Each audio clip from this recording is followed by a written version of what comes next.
হয়েছে, বিয়ে হয়েছে, ওর আগের যে বউ আছে ওইটার সাথে কথা বলে, এই দেখা করে, ওইটারই এখন আনবো। এই কারণে এই কারণে আমার ফ্যামিলির মানুষ এখন করে আমার মাইনে আনে না,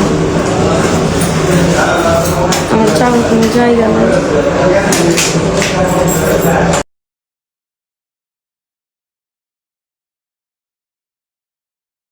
গেলে তো মনে জামাই বউ দুজনে লাগছে, তাই লেলিগা মনে হয় আমার ঘরে ভি সেরি দৌড় দিছে আগে। পরে আমি কিন্তু মনে জামাই বউ দুজনে ঝগড়া লাগছে, তো সেরি আবার আমি এই সেরি কি হয়েছে কি হয়েছে, সেরি আর কিছু কয় না, সেরি আবার এদিকে দৌড় দিচ্ছে। মানে আমি আবার সেরির ভাষে ভাষে হাসে, ঝাড়ুই আমার হাত, তো ঝাড়ু লই আমি আবার দৌড় দিছি। আমি সেরি কি হয়েছে ক অন সেরাই কয় আন্টি ধরেন আমার কাটতে লাইছে। আমি কি আর কাটতে লাইছে, আমার ভূতের আবার আমি ডাক দিছে, আলামিন তুই দরজাটা খোল, দরজাটা খোল। তো দরজাটা আবার হয় খুলছে, আমি আবার এক নজর চাই দেখি রক্ত। আমি কি আলামিন তাড়াতাড়ি শরীরে দৌড়, শরীর জানি কি করছে শরীরে দৌড় আগে। পরে মাই হতে দৌড় দিছি, দৌড়ে যায় ফুতেরে ফাড়াইছি এক খান্দা, আমি দিকে গেছি আর এক খান্দা, যা ফাড়াইলে শরীর দৌড়লাম।